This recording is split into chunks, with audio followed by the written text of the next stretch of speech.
ఇల్లు ఇదేనా? నేను వేరుపడ్డావు అప్పుడే. మన ఇల్లేనండి. ఇంకే నీకు తెలుసు రా.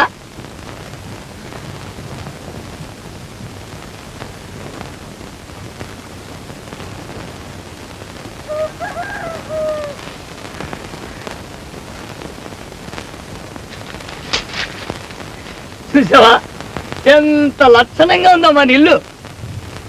అరే కప్పెదిరిపోయిందే.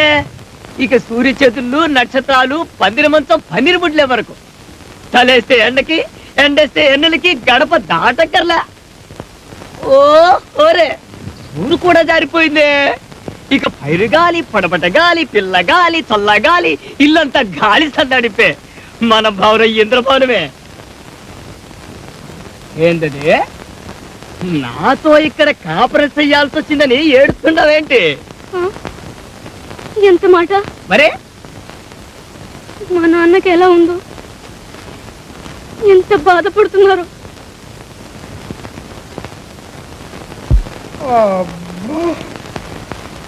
తల పగిలిపోతుంది. కాలు నవిలి వేస్తుంది. కట్టు కదిలితే మందు పనిచెయ్యదు ప్రభు. కొకి బికిగా చర్మం ఎక్కి వచ్చిన గాయాలు. చిన్న గాయాలాయే, త్వరగా మంతలేరకండి. రూపా, చిన్న గాయాల ప్రాణం తోడి వేస్తుంటే అమ్మా.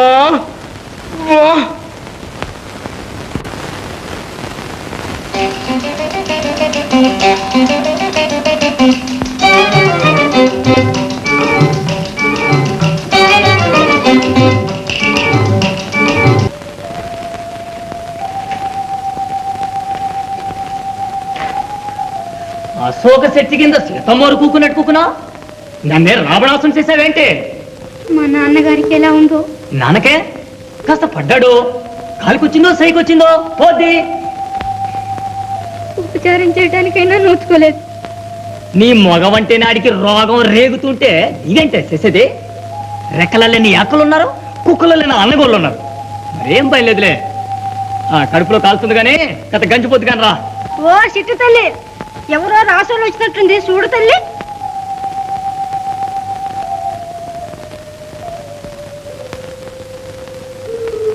అవునా? నేనా?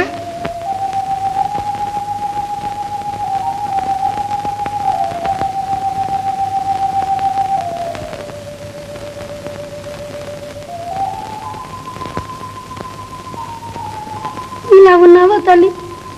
నాకేం మీనా, చాలా సంతోషంగా ఉన్నా. నాన్నగారికి ఎలా ఉంది మీనా? పాటు పెద్దది కాకపోయినా ఆయన గోల మాత్రం వినలేకుండా ఉన్నాం. కాలని మెడని కాలికేస్తే మెడకి, మెడకేస్తే కాలికి అని దైవాధీనాన్ని తనొస్తాడు. బుద్ధి జాడ్యం తలకెక్కి నీ దగ్గర నా దగ్గర రాకుండా పోతే సరిగానే ఇవన్నీ అంటే అమ్మాయికి మీకు ఏ ఇక్కడ మాకేం తక్కువని? రాసోరు సొత్తు పూసిక పుల్లైనా నాకెట్టదు. నాకేంటి, నేను దైవాధీనాన్ని చూసుకో. పల్లె శరీరం అంతా ఎలా నిండిపోయిందో.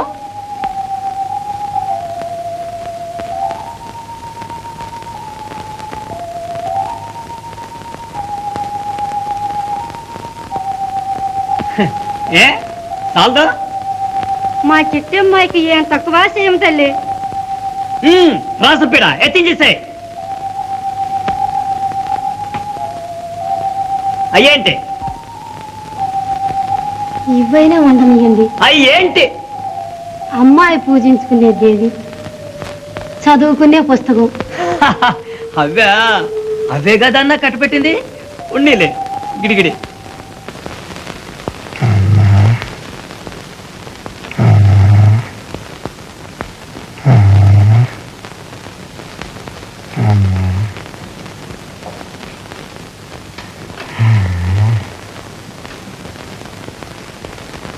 మంత్రి, ఏమిటిదంతా?